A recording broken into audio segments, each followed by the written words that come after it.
I will say that I was attending a watch party for the last episode and made a goof that Ari's personality is based off the lyrics to "One Week" by the Bare Naked Ladies, hence the history of losing my shirt.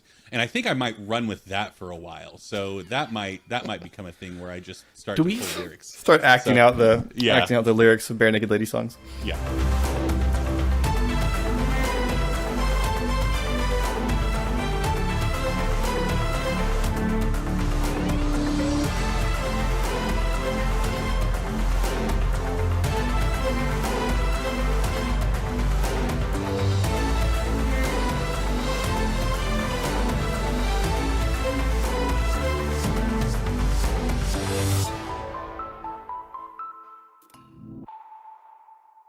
Hello, and welcome to Khyber Shards, a 5th edition actual play set in the Eberron campaign world. I'm Philip. I'm Eric. Wait, no, I go after Colin. That's RA. I'm RA. And this is another of our Friday extras. This is another Q&A, this time with both RA and Eric, because I wanted them both on this one after the madness of the last episode. That fairness in journalism thing where you can't just present one side of the issue. So need both sides.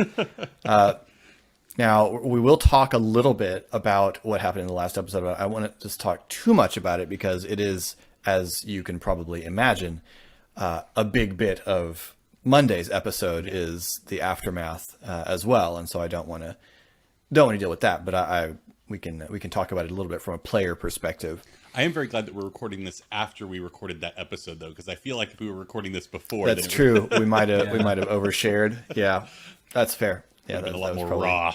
It's probably a good call. And of course, we took a bunch of questions from our patrons and from the people on our Discord. So if you would like to be able to submit questions for these, you can find the link to our Discord in the description. That's what you call that thing down there. Yes. The what's it? You can find the link to that down there, along with all of our other social media, where we are pretty much just the Geek Pantheon everywhere. So, if you look for Geek Pantheon, you'll probably find us. We even had a Google Plus until that ship went all the way down. Yeah. So it was extremely we rode Google Plus straight to the bottom. So we're everywhere as the Geek Pantheon. Before my time. If you like what you see on this channel or through our podcasts, you can also support us on patreon.com/thegeekpantheon, where we have various tiers that involve additional channels on our Discord, as well as some neat perks. Eric and I create a DM spell book, which is a big OneNote full of our random creations, mostly for 5th edition, though a little bit for Genesis ever since Campaign 2 has started up. And that tier is what's that tier? That's $3 a month. That's the $3 tier. All right. Tier. And access to your World Anvil also, correct? Yes, I did post a link to my World Anvil. I did post a link to my World Anvil on there, so you can follow along to a certain degree with the creation of my home games. But anyway... RA knows. I'll have to check that out. I mean, everything that's posted there is already it's not my planning. I'm not foolish in that specific area of my life. Lots of other things, the number of minis that I own, that kind of thing. But anyway, this is terrible. Anyway, let's move on. So first, I have a couple of questions that I want to ask for the two of you that I've asked the others. And the first one is, what is something you have learned about your character since we started? We talked a lot about how characters are not really people you know until you've gotten to play them for a while. Well, you guys have gotten to play them for a few sessions now. So what's something each of you have learned about your characters? RA is closer to me on the screen. So RA, what's something you've learned about Esri?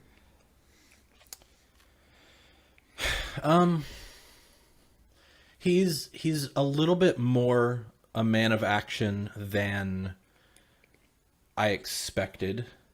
That may just be a function of, we're playing a game that requires you to not just be passive all the time, because that's the sort of the premise of of the activity is you are the story, right? You're the center of this part of the story. But I found that while he may disapprove of what's happening, he's definitely in no way willing to just let things happen. Even in our early episodes where Ari got into a little bit of trouble, it was Esri that felt immediate need to get in there and help, while the others took a little bit of time to warm up to the idea of getting involved. Enjoy the show a little. All right. And Eric, something you've learned about Ari. I know I've joked about this with our group. I don't know if I've joked about it on the air. Ari is a much more responsible and more of a grown-up in the room than I was expecting him to be, just out of necessity. I know that Philip was expecting it to be a fairly young crew, but I just, for some reason, was in standard D&D party mode, and so I was like, a 22-year-old, I'll be like the kid of the party. I'll be the young one. I can be a little wacky and crazy. And then once everyone else introduced the characters, like, oh no, so Ari's been a lot more responsible, I guess, is the best way. He tries to think about things from a sense of what are the consequences, which is not something I was expecting out of him. So Okay. Yeah. Cool. Excellent. So before we get into questions, your characters had very, very different reactions to the big moment in our last episode in Awakening. And I mean, I will say that episode has been released. So if you are watching this and you haven't yet watched the most recent actual story episode, go back and do that, because Put a link right there for you. There's yeah, right here, Eric. Put it right there. Okay, that's where it goes. It can only go in one corner, Philip. Oh, well, okay. Until they change it in a few months, and then you don't know where it is. Fair. Anyway, go back and watch that, and so that you won't have that spoiled. Yeah. So I'll give you a second. All right. So you two had very different reactions, or your characters did. I don't know if you two did, but your characters had very different reactions to the big reveal of Donabella having a mark. And I think, well, let me ask you this. Was it more, were your big reactions more to, oh man, this kid's got a mark and she doesn't know? Or was it, oh my word, Pog just revealed his mark to this kid? For Esri, it had nothing to do with Pog. Okay. And yeah, I won't go too much more into that for reasons, but no, Esri was 100%. I mean, as soon as as soon as the rest of the group, or at least, I guess Pog didn't really, but as soon as Shade and Ari got involved, and Esri decided to get involved as well, he thought he knew what was going on. Mm-hmm. It turned out to be right, which is not what he wanted. And from then on, everything flowed from his own childhood experience. Everything was colored directly by that. Okay. For Ari, it was very much like she has a mark, because I know we're playing an aberrant focused campaign, and so Eric obviously had it in the back of his mind, like, oh, we're probably experiencing a child who has a mark. But from Ari's standpoint, I mean, there could be a witch somewhere that's just, sure, spoons, activate. And so Ari was just dealing with a classic Stormreach situation, and so the fact that she had a mark, which he found out after everybody else, because he needed a shirt. Yeah, I mean, his big reaction was very much like oh crap, this child is one of us, and yeah, and just that all of the baggage that comes with that Ari has learned over his years of living. So yeah.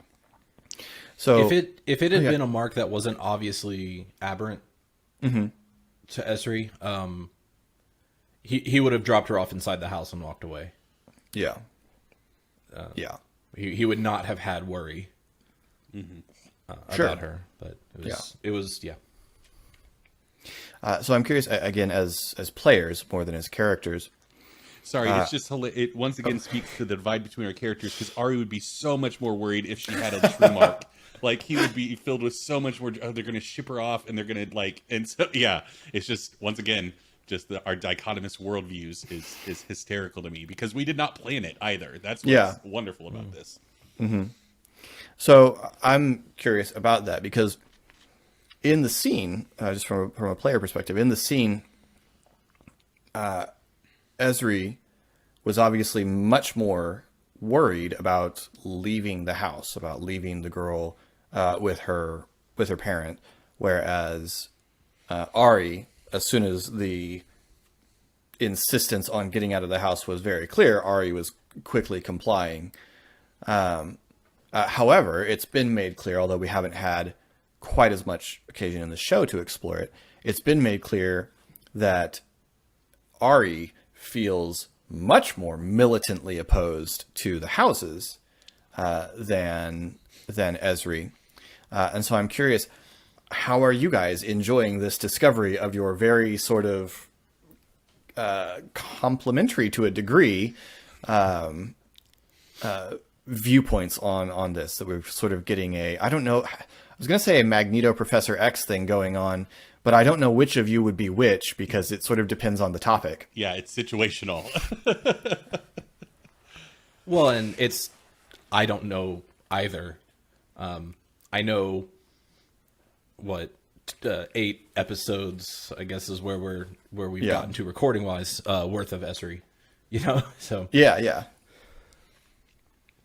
I mean, I love it. I think it's great that, especially for you, Philip, as the dungeon master, having a wonderful amount of toys to work with in terms of Ari and Esri's developing relationship and situations that could force them to either reconcile or continue to see this divide continue to happen. Which I think is very like early, like X-Men First Class-esque wonderful levels of melodrama. Yeah. But no, I like it. I like the complementary nature, and I like the complexity of it, that it's not one of us is like, the world is out to get us and we have to rage against them, and the other one is like, no, everybody can be peaceful. It's more complicated than that, and I think that makes it, but it's not complicated. It's just interesting. So yeah, I like it. Yeah. It's not just that their worldviews are different. It's also that their personalities are at odds in ways as well. I mean, I'll go back to my first interview here, and it's not exactly 1-to-1, but it's Gambit and Cyclops, right? And it's ultimately the endpoints probably are the same. It's just the paths. Are you trying to say that you're the Gambit in this relationship? Because I feel like I'm saying it's not 1-to-1. I take my shirt off a lot, so I feel like one of us. I've got a staff and am fashionable. I'm trying to think who I've seen with their shirt off more in the comics, because you get Scott with his shirt off, like in a Top Gun-esque fashion pretty frequently. But it's just that same kind of like, we're both, I think ultimately deep down they see the things that probably matter the most. I don't know this for sure. The same, but it's just like everything else is a different path. Well, yeah, I think the situation that we're discussing is perfectly exemplary of that. Both of them want to see this girl protected and safe and in a situation where she is not going to be harmed. They just have very different ideas of how to get there. So yeah, it's not that their goals are at odds, it's just the process. So sure. Yeah, I think they would both be 100% in agreement that like the best case scenario, the best thing that could happen is that like her mother protects her. I mean, I guess we don't know about the rest of her family, so Yeah. But at least her mother protects her and guides her and all that. Like, that's what they'd want. It's just, yeah, it's definitely you only have your experiences and education to go on, and for Esri especially, that's really just his experiences. Yeah. Yeah. Yeah, and I love the way the two of you played it and continue to play it in the next episode, which obviously we won't get into here, but just because again, as you say, it speaks so much to the background of the characters and their connection to the idea of family, and the amount of safety that there is in that. And that's just great. It's really cool. It's always fun to see when you can see the thought that a player has put into a character's actions, even if it kind of flows naturally, just because the player understands the character. It's just, I always enjoy seeing that a lot. All right, well, let's get into some viewer questions. So first off, we have some questions from Laura. Laura wanted me to repeat some questions from the last couple that she thought would be interesting to hear all the players' thoughts on. So, were there other character concepts that each of you considered before settling on your character that you recall thinking hard about? I'm going to add, because I know all of us well enough to know that there were probably quite a lot of concepts you went through. There's a backlog. Yeah, but was there another concept that you were sort of on the edge of picking at some point in the process?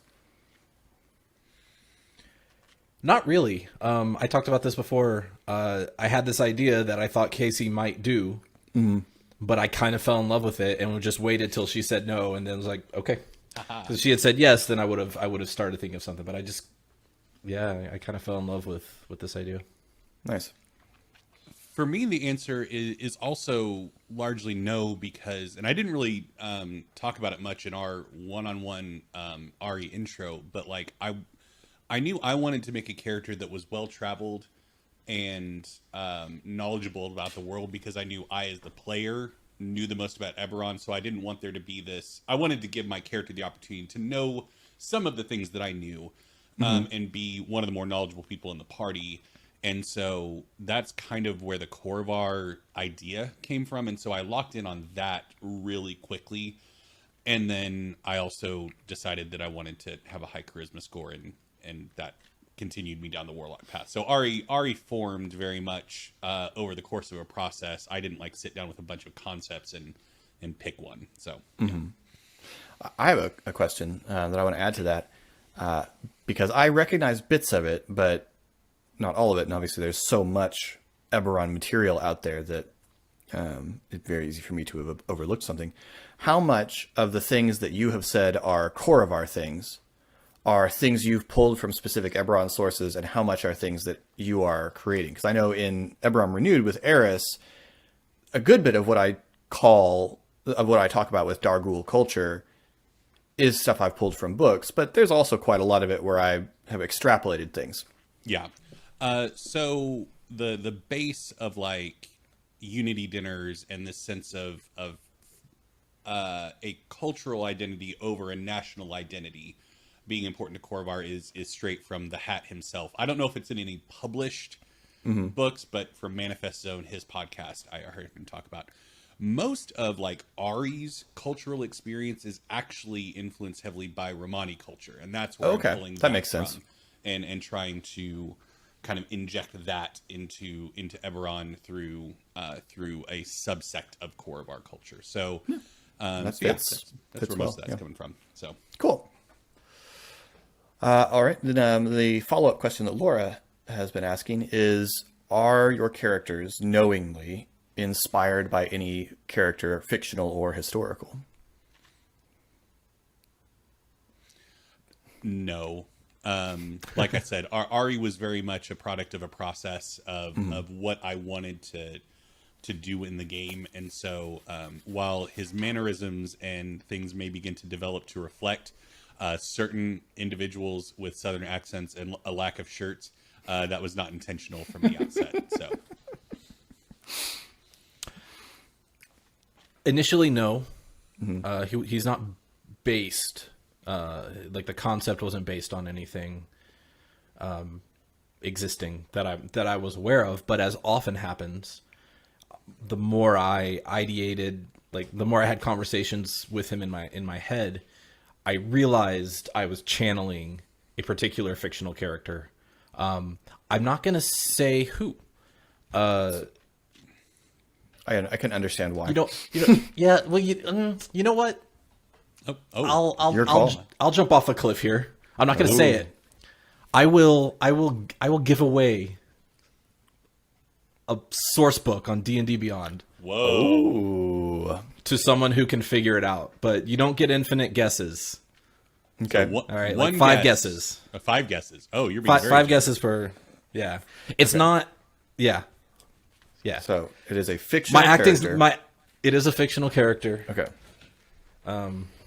I don't know that my acting's good enough for anyone to get Tag it. Ari in the Discord so he can keep track of your guesses, because I'm not going to in the comment section. So go to our Discord and tag RA. All right. I will say that I was attending a watch party for the last episode and made a goof that Ari's personality is based off the lyrics to One Week by the Bare Naked Ladies, hence the history of losing my shirt. And I think I might run with that for a while. So that might become a thing where I just start to pull lyrics. Start acting out the lyrics of Bare Naked Lady songs. Yeah. So Do we have a running count of how many times? I think it's just 2 so far. Twice so far. Yeah. Well, no, 'cause there seems to be an retconned- implication that it happens a lot. Didn't we retcon that your shirt also got stolen when we were jumped before we got on the boat? I think all of his extra shirts, like all of the shirts in his luggage were left. stolen. Yeah. Yeah. Okay. And so that's why the one on the ship was his last. Yeah. That I then lost in that. That you then lost, right? So, yeah. All right. Next, both of you have mentioned that you play a lot of. This is such a hard question. That you played a lot of TTRPGs and board games. Which ones are your favorite? Ooh. And remember, we're on a time limit here, gentlemen. Yeah. Yeah. I mean, tabletop RPG. So far, 5th edition has been the one that I usually want to return to most. I think it has so far the best blend of structure and it's just so well supported. There's so much out there. Yeah. It's really nice. I think the leveling steps are just like perfect at this point, to where you have just enough to do every time, but not so much to do that it's overwhelming. I remember leveling up in Pathfinder was like, I got to set aside a night, and like I had like anytime you got a feat, it was like, yeah. I had like a 5-page path. For my monk when we were playing Pathfinder. It's like, okay, I have to do this and this and this so I can get to this, so I can get to this. Honestly, when I would level up in Pathfinder, I would just go to an online guide for my class and be like, what do I need to take? Like, I'm not going to spend an afternoon looking through all these. Oh yeah, no, I had a not a guide for what I was going to take, but we definitely had like a full page, step by step, do this and then do this and then do this. So I think 5th edition. Welcome to our anti-Pathfinder show, Khyber Shards. We're speaking Just of in first the edition. leveling. None of us have played 2nd edition, so I have no idea what the leveling's like in 2nd edition. Board game wise, Pandemic is the all-time favorite. I think I've yet to play a board game that is more perfectly put together. It is almost always, as long as you're playing at your difficulty level, it's almost always like right on the edge. It's beautiful. Pandemic Legacy Season 1 was definitely like a benchmark in the hobby. More recent favorites, Scythe, love Scythe, and The Dead of Winters. I own Dead of Winter, and I've never won a game. I hate that game so much. I'm not sure I've won either. I've won with the group a couple of times, but I don't think I've ever won. For tabletop RPGs, for me, obviously D&D 5th edition is the one that I have a lion's share of experience in. I do love the narrative role-playing game system, whether it be Star Wars or Genesis, just for a very different kind of feel in terms of your role-playing game experience. But kind of, like, the one that I just get really excited to play is like the one-sheet RPGs, like Lasers and Feelings or Everyone is John, like those ones that You can throw it on a table, explain the rules in 15 minutes, and just do a fun night of gaming. So those are kind of my dessert tabletop RPG. In terms of board games, I'm gonna go with a genre just to be expedient about it. Legacy games. Ever since we played Risk Legacy, and then every Legacy Risk Legacy game after was that, so much fun. They're a such a fun blast. And so yeah, I love those games. So Yes, when we introduced the zombie apocalypse in Risk Legacy, and then got an alien invasion, like that was it's the concept of like buying a board game but not knowing what's included. Like we were Yeah. so excited when we peeled back that compartment of the box that we hadn't been able to see, and there were mutants underneath from somebody dropping an atomic bomb. And it was like, oh my gosh, this is amazing. So yeah, Maybe we should just drop a like general. This show is spoiler heavy, just in general. Oh, Don't- that's probably true. Just don't expect things I to don't know. not be spoiled. Risk Legacy is like a decade old. I feel like we're okay. Also, I don't know that it's even in print anymore because I haven't seen it at our game store. Anyway, moving on. Okay. Then Irene also asked this for Pog and for Shade, but what are your characters? What do you think your characters' current impressions are of their colleagues as of the incident with Donabella? A mess. I mean, it like going back to the initial one-on-one that we had, Philip, where it was like Ari likes Shade and Pog and isn't quite sure about Esri. I'm not sure the needle has shifted a whole lot on that. I think that I think that Ari has kind of fallen into this this elderly sibling role with Shade and Pog in a lot of regards. And I think maybe part of the divide is the fact that Esri doesn't conduct himself in a way to where he needs that kind of relationship. And so that's Ari's never had friends. He's had family. And so if somebody isn't interested in falling into that dynamic, then Ari doesn't really know what to do with himself in regards to making a friend. And so yeah, I think that he really likes Shade and Pog, and thinks that they are reliable and always there. And we haven't explored a whole lot of the 2 years, so I'm sure there would be plenty of instances of Ari and Esri being able to look out for each other. But as we're at right now with this episode, yeah, he's very salty with Esri, I guess is the best way to put it. All right. I think it's interesting the way you put that, because I think it's accurate, and also I'm trying not to Esri here, but I also kind of find myself like, yeah, you're right, and you don't get that you're right, because I think you're right. I think Ari's like the elder child, Esri's the middle child, and like Pog and Shade are the little twins. Right, the younger kids. So like we're being so condescending to our fellow party members right now. The younger twins, like they're the younger children that we both have decent relationship with, and but we don't get along with each other. Yeah, we don't see eye to eye. Esri's such a middle child.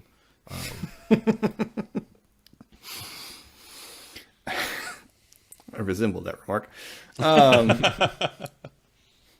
All right. Less seriously, I imagine, the other Eric inquires, how many spare shirts will Ari keep in his pack from now on? Ari has coin, so I don't think him popping by a vendor to be like, hey, what's your cheapest shirt? Well, not that one. What's your cheapest, nicest shirt? Is an uncommon incident. Ari just throws shirts away once they get dirty. Doesn't wash them, just new shirt. You all use shirts more than once? What? They get dirty. You got to toss them. So no, if he were to travel, he would keep plenty of spare shirts, because Ari is, I almost said is a man of taste, but that sounds so, no, he's not that. He has grown a certain level of comfort putting down roots in a city. Become accustomed to a certain standard of living. Yeah. And so yeah, I mean, even if we were to have to hit the road again and branch out, I doing a classic D&D reference, Monty Python and the Holy Grail with like Sir Robin's lackeys pack, where it's like an armoire on his back and everybody else has very reasonable adventuring backpacks. That would be Ari's situation. So yeah, Cool. A question, I assume directed for me. Laura inquires: Is it normal in Eberron for people to react so strongly against people with aberrant marks, or is that just to enhance the X-Men vibes? So, I've noticed something in reading forums and reading discords and just examining the way that people encounter dragon marks in their games. There is a lot of information and a lot of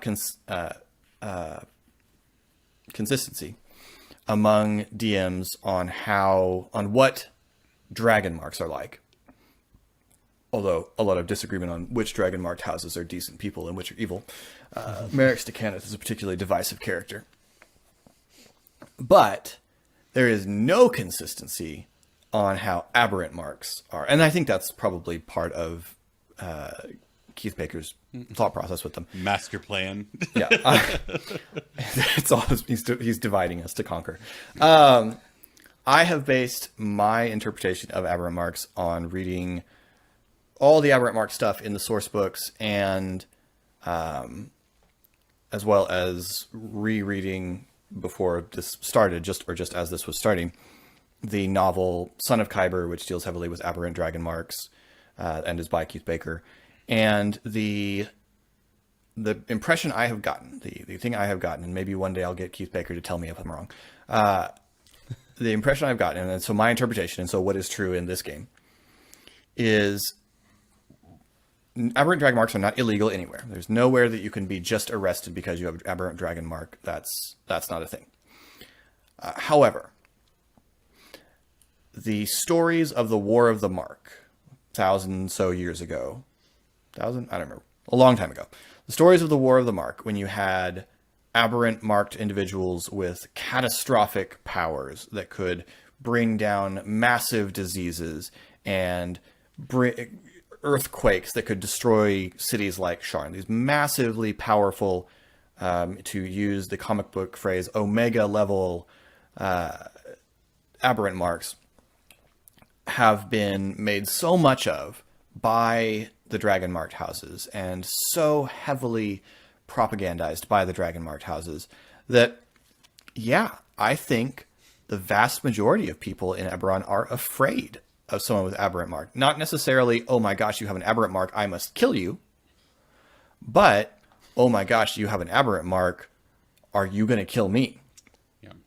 I think that is that fear. And I mean, in fairness, the fact that you never know what an aberrant mark can do, because they're not in any way consistent, because the fact that you never know what the power is that's associated with it, or whether the person, has control over it. Ari and Esri both seem to have fairly significant control over their powers.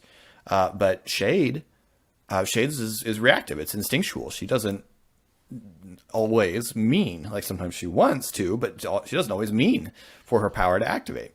And so, yes, I think that is the intention from what I read in the books. That's my interpretation based on the books. I'm not intentionally enhancing it. I mean, I am using it to give the X-Men vibe. That's, as we said at the beginning, that's the vibe we're going for.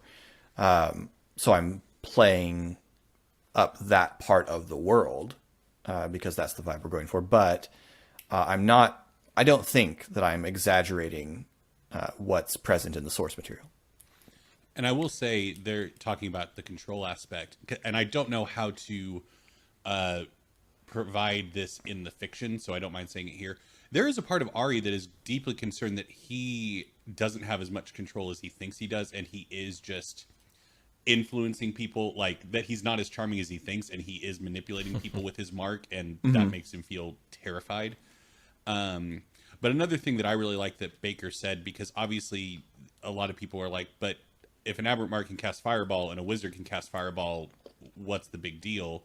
And it's just, Baker talks about the fact that, like, a wizard trained to learn how to cast fireball.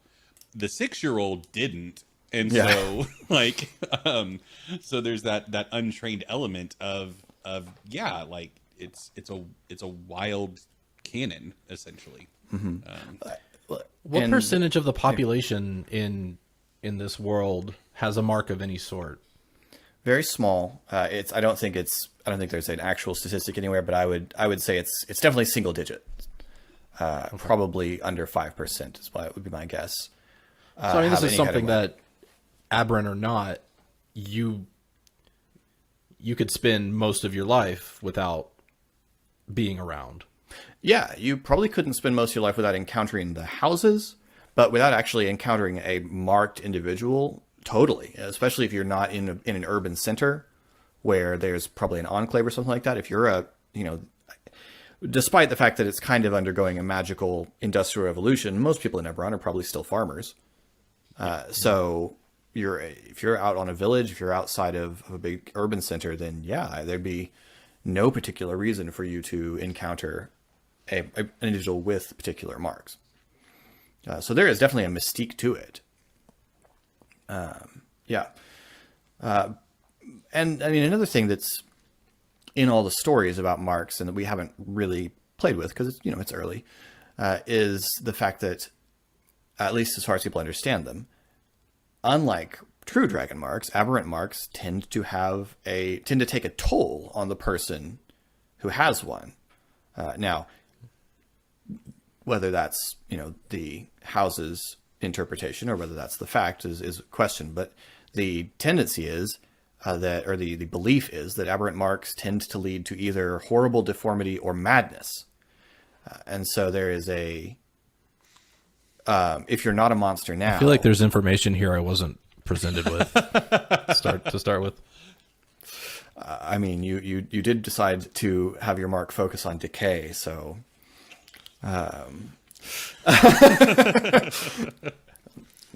you're okay not having 20 fingers and toes, right? Anyway, no, I'm kidding. Wait, you don't know how many toes he has. That's true. We have not explored how many toes Esri has. The way you phrase that, we have not explored how many toes that's just upsetting that to a certain degree. Anyway, so in a lot of in the popular imagination, if you have a mark, you might right now be a perfectly normal person, but it's a little bit like lycanthropy. How long is it going to be before it turns you into a monster? Yeah. So I think that's my interpretation. I think that's based pretty strongly in the source material, but that's really all I can say because I'm not Keith Baker. I wear a very different hat. Moving on. All right. Richard. I like this one. Richard asks, what room is an absolute must for the treehouse? And how many students do you expect the treehouse to be able to hold? So we described the treehouse some in an upcoming episode, so I don't want to get into what we did describe. But, I mean, the nature of a treehouse would theoretically be expandable. So what is a room that was going to be my answer, is like, yeah, the absolute room is whatever. I mean, we'll make it whatever it is. So what? Well, okay, let's hear that. What is the room that Esri needs to have in the treehouse, and what is the room that Ari needs to have in the treehouse? I mean, at some point, Esri, let's see. Yeah, this is weird because we talk about this coming up, and we didn't fully define everything. So I don't know what isn't there at the moment, but I mean, Esri would want a what's the right term?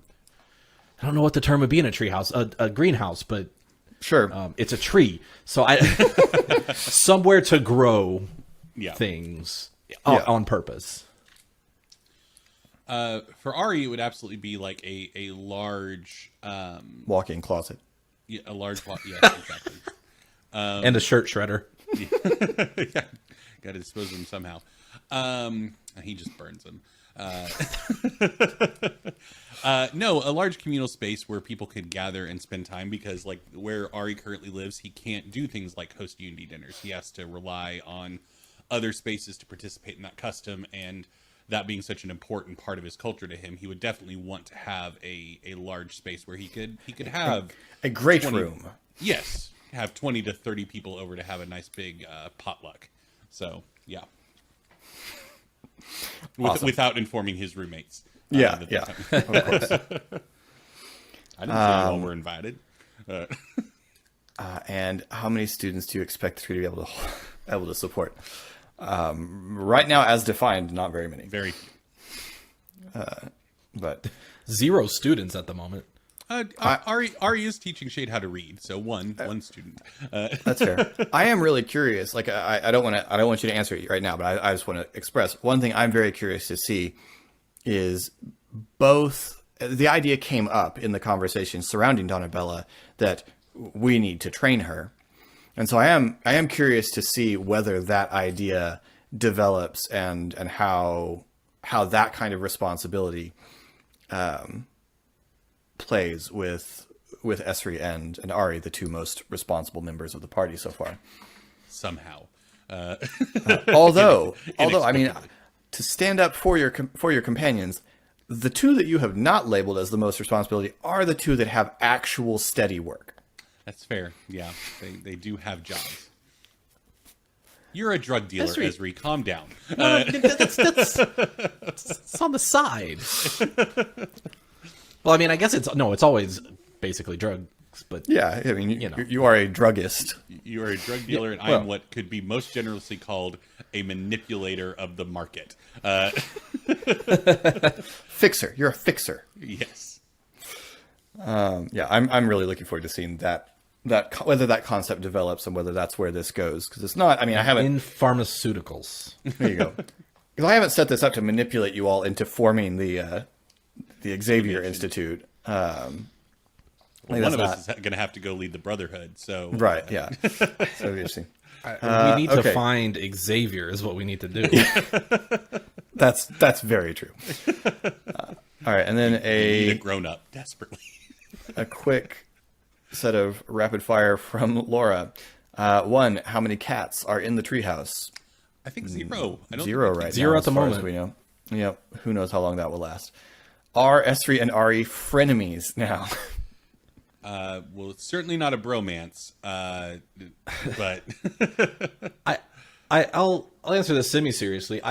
At least from Esri's point of view, the idea that Ari is an enemy of even partially an enemy, it does not exist. That's not, no way. yeah. No, and I would agree So with if that. that's the idea of the question, that they are friends that don't, necessarily get along, okay, sure. But I just, the enemy part of that just isn't part of the equation at all. No, and I think it will be interesting to explore down the road the things that Ari and Esri do find common ground on, because I think that there are fundamental things that Ari and Esri believe in their worldview that they do not agree on. Mm-hmm. But there could be things that they do enjoy together and agree on, and that's where they focus. Like, they just don't talk about the other stuff most of the time. It's like, hey, how about this? And so it'll be interesting to see that aspect develop. So Yeah.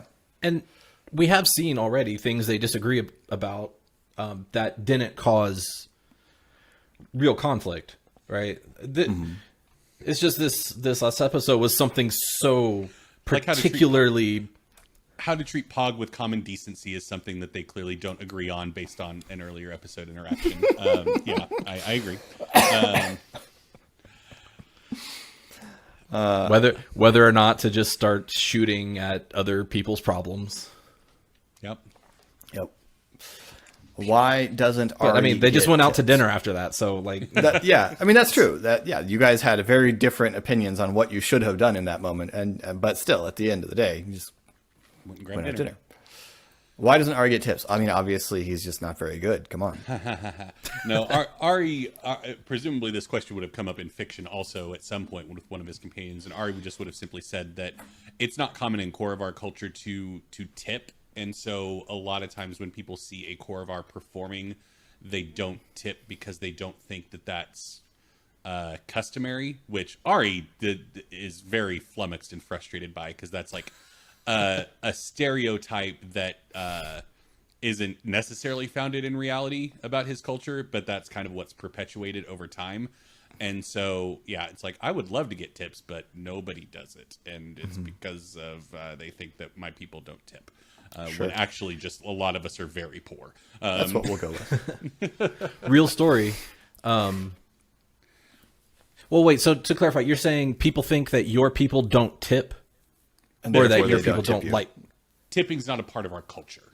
Okay. And So true story. I spent a semester in Italy in college, in this little medieval town, and first time out to eat in a restaurant there, left a tip. yeah.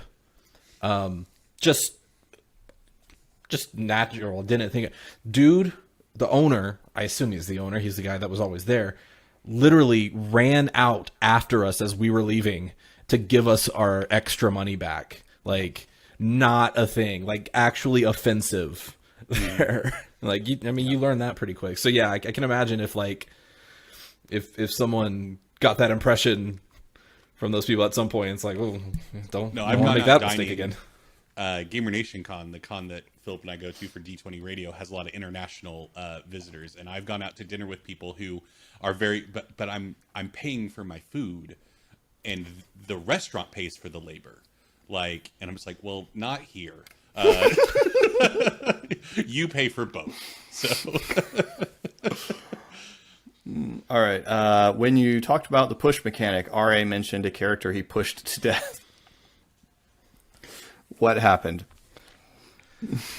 Okay, so this wasn't really like, it was not part of a push mechanic that didn't exist. But the idea was, yes, I will commit to a course of action for a character that might lead to their harm if I think it's right for the character. So this was in the One Ring system. I was playing a character who he was the only one of his culture in the group, and they encountered a witch essentially, and that offended him greatly.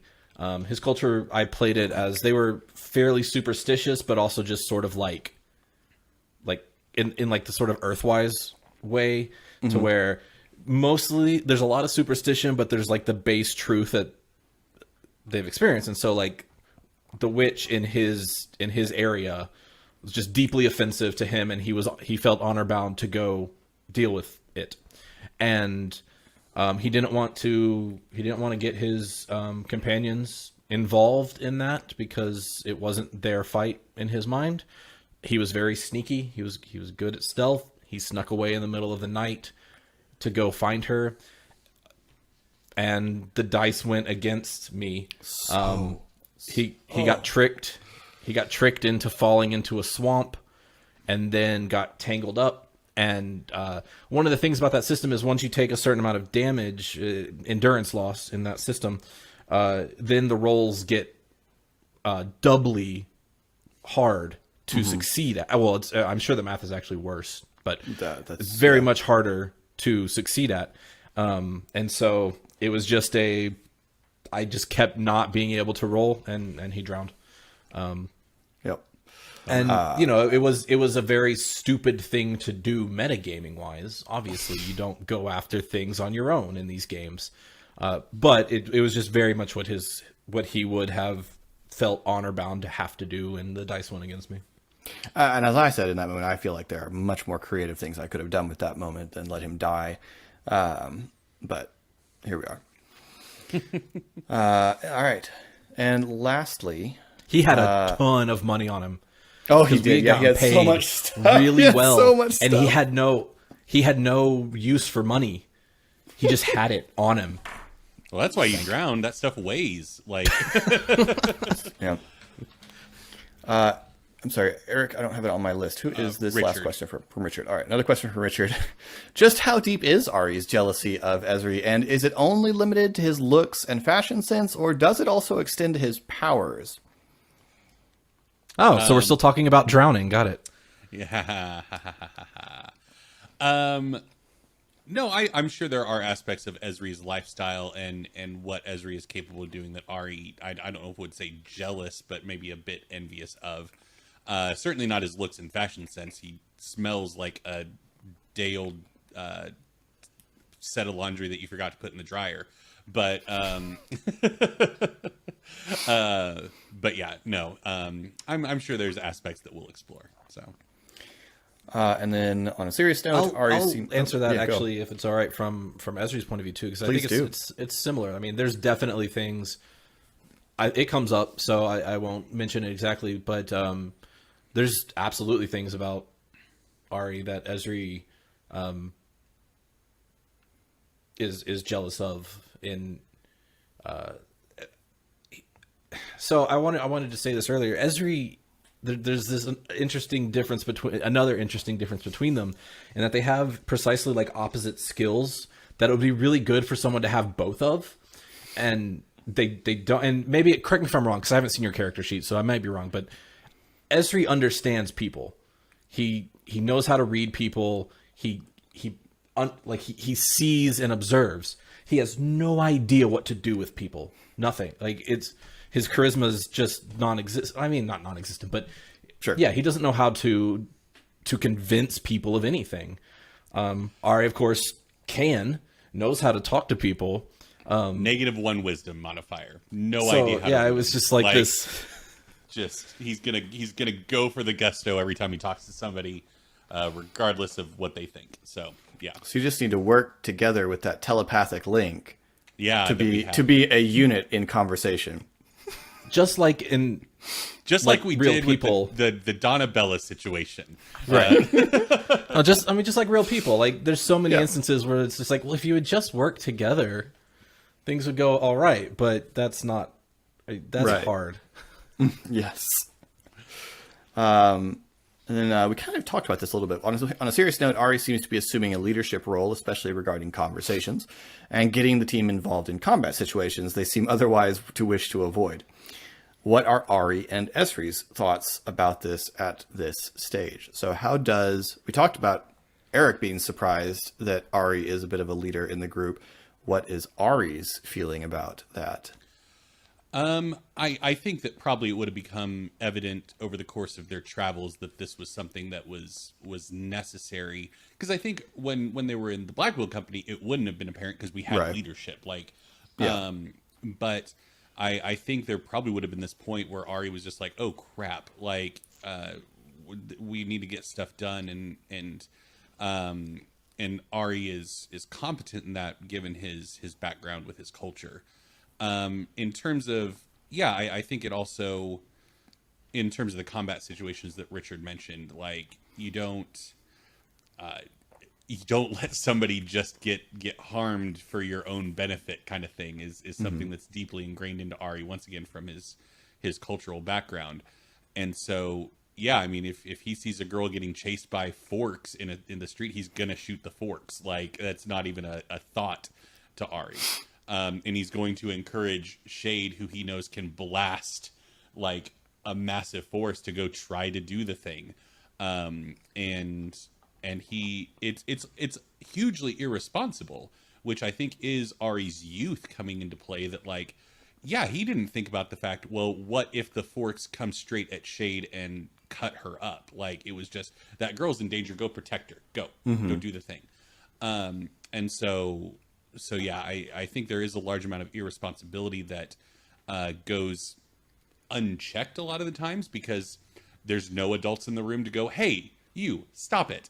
But yeah, Ari was surprised initially, but has accepted that role as being something that's necessary at this stage. So Okay. And Esri, how does Esri feel about this dynamic that's developing? Esri is usually fine about letting Ari talk, in the sense of, like, in those situations where someone needs certainly to talk. didn't seem like it in that house, but In the situations where someone needs to talk, sure. Obviously, Esri doesn't have any desire to get involved in something voluntarily, especially something that's going to require the use of his abilities. Combat wise, he doesn't have tools other than his abilities to defend or attack. Like, that's just, if he's not, if his club isn't magic, it's just a stick, and he's not that strong. So it's this double fear from Esri of, okay, first of all, I don't want other people in my life, really. That hasn't worked out very well. I know at base I can trust these other three. Let's leave it at that. That's his like default. That's changing by necessity. But the other thing is, and yeah, if we get into a fight, Pog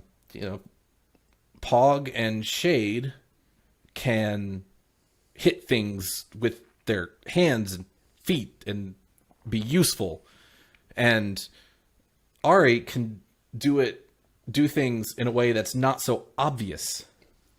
But as we saw, Esri's thing, super obvious. Everyone knows, oh, that's magic. Who did that? Yeah. Yeah. The guy covered in moss, all right? He did it. All right. Well, this is now officially a Geek Pantheon production because this is supposed to be a short episode and it's gone on for a long time. Yeah. But it's good conversation. So much more to say. Well, we'll have another one of these sometime. All right. Well, we'll go ahead and wrap up there.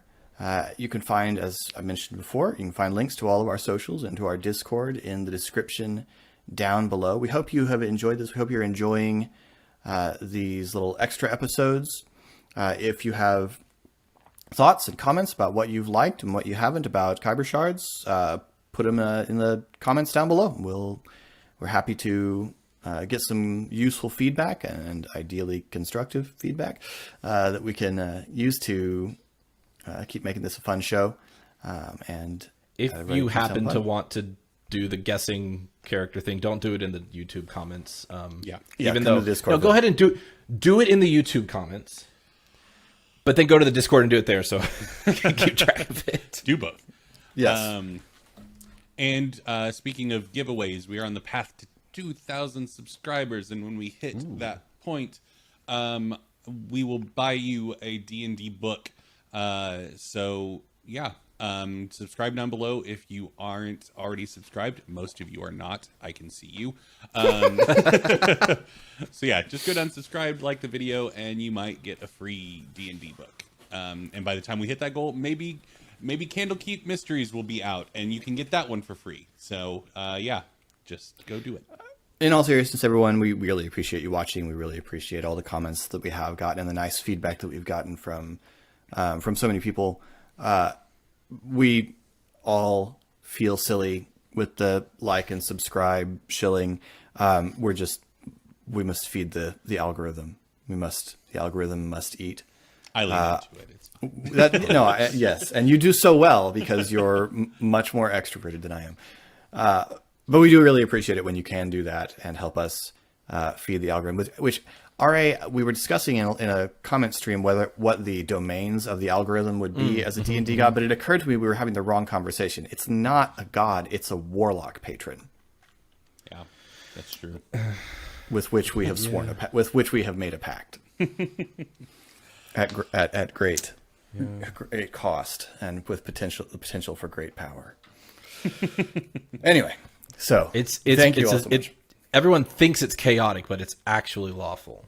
Oh yes, yes. Yeah, that's just changes the laws every 3 months. Anyway, thank you so much for watching. This has been Khyber Shards. I'm Philip. I'm Eric. I'm RA. And we'll see you next time.